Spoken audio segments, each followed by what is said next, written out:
ছুটির দিনে বাজার দরের খবর জানাতে ফেনী শহরের খাজা আহমেদ পৌর সবজি বাজারে আছেন সহকর্মী আতিয়ার সজল এবং ব্রাহ্মণবাড়িয়ার আনন্দবাজারে মাছ বাজারে আছেন উজ্জ্বল চক্রবর্তী। সরাসরি প্রথমেই যাচ্ছি আতিয়ার সজলের কাছে। সজল,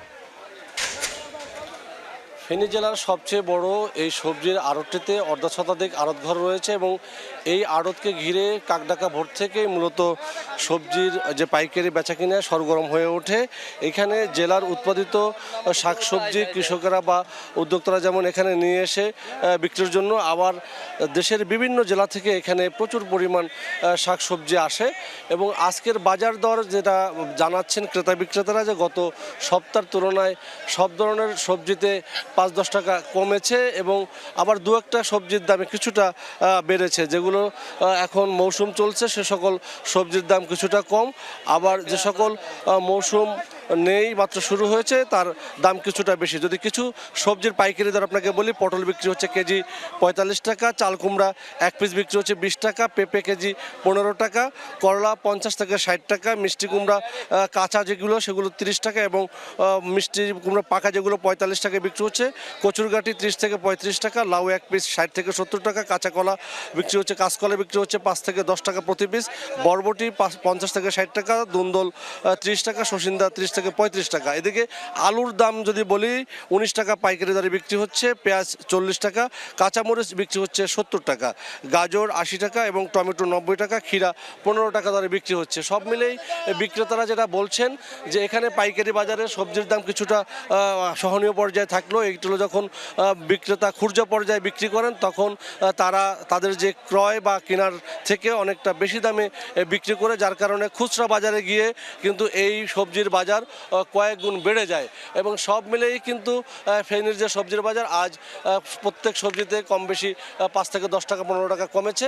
আমরা চলে যাব ব্রাহ্মণবাড়িয়া, সেখানকার মাছ বাজারের খবর জানাতে রয়েছেন আমাদের আরেক সহকর্মী উজ্জ্বল চক্রবর্তী। আমি এই মুহূর্তে আছি ব্রাহ্মণবাড়িয়া শহরের অন্যতম প্রধান পাইকারি বাজার আনন্দবাজারে। এই বাজারটি মূলত কাকডাকা ভোর থেকে পাইকারি হাটটি শুরু হয়ে এখানে কিন্তু দেশীয় প্রজাতির সব ধরনের মাছ বিক্রি, বিশেষ করে তেলাপিয়া, রুই, কাতল, মৃগেল সহ যে দেশীয় উৎপাদিত অর্থাৎ পুকুরে যে উৎপাদিত যে মাছগুলো এবং খামার উৎপাদিত মাছগুলো এই বাজারে আসে। এখান থেকে কিন্তু ব্রাহ্মণবাড়িয়ার যে ছোট ছোট বাজারগুলো আছে, বিশেষ করে বউবাজার, বর্ডার বাজার এবং সুহিলপুর বাজার, পীরবাড়ি বাজার, আনন্দ বাজার ছাড়াও মেড্ডা বাজার সহ বিভিন্ন বাজারে কিন্তু এখান থেকে পাইকাররা এসে মাছগুলো কিনে নিয়ে যায় এবং তারা খুচরা পর্যায়ে ভোক্তাদের কাছে বিক্রি করে থাকে। গত এক সপ্তাহ ব্যবধানে মাছের দাম কিছুটা বেড়েছে। এখানকার যারা পাইকাররা আছেন তারা বলছেন, কেননা আমদানির উপর নির্ভর করে এই বাজারের যে কার্যক্রম, অর্থাৎ মাছের আমদানি বেশি যখন হয় তখন কিন্তু এই বাজারে কিন্তু মাছের দাম অনেকাংশে কমে যায়।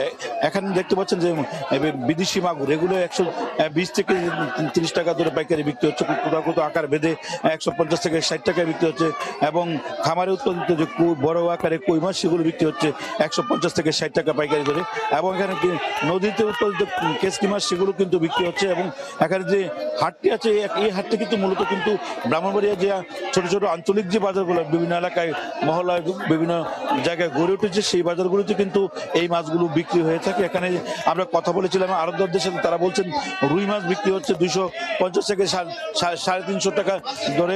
সব মিলিয়ে কিন্তু এখানে যে মাছগুলো আছে তারা কিন্তু পাইকারি দরে বিক্রি করছেন। সব মিলিয়ে আমরা আপনাকে জানিয়ে রাখি এখানে কিন্তু রুই মাছও বিক্রি হচ্ছে, পাঙ্গাস মাছ বিক্রি হচ্ছে, পাঙ্গাস মাছ ১৩০ থেকে ১৫০ টাকা ধরে বিক্রি হচ্ছে। পাইকাররা কিন্তু আমাদেরকে এমনটা জানিয়েছেন। এখানে যারা আড়তদার আছেন তারা কিন্তু বলছেন যে ব্রাহ্মণবাড়িয়ার বিভিন্ন খামার, বিভিন্ন অর্থাৎ শাহবাজপুর, সরাইল, বিভিন্ন জায়গাতে নবীনগরের বিভিন্ন অঞ্চলে যে মাছের খামারগুলো আছে সেই খামারগুলো থেকে এখানে দেশীয় উৎপাদিত মাছগুলো মূলত আসে। এখান থেকে কিন্তু পাইকাররা বিভিন্ন দামে বিক্রি করে নিচ্ছে। আমরা সামুদ্রিক যে মাছগুলো সেই মাছগুলো কিন্তু এই বাজারে লক্ষ্য করেছি, সেগুলো কিন্তু এখানে কিন্তু আসছে এবং তারা কিন্তু বিভিন্ন দামে বিক্রি করছে। বিশেষ করে ছোট আকারের যে মাছগুলো সেগুলো কিন্তু জমজমাট বেচা কেনা হচ্ছে এই বাজারে। এইটুকু ছিল আমার কাছে ব্রাহ্মণবাড়িয়ার আনন্দবাজার থেকে সর্বশেষ তথ্য।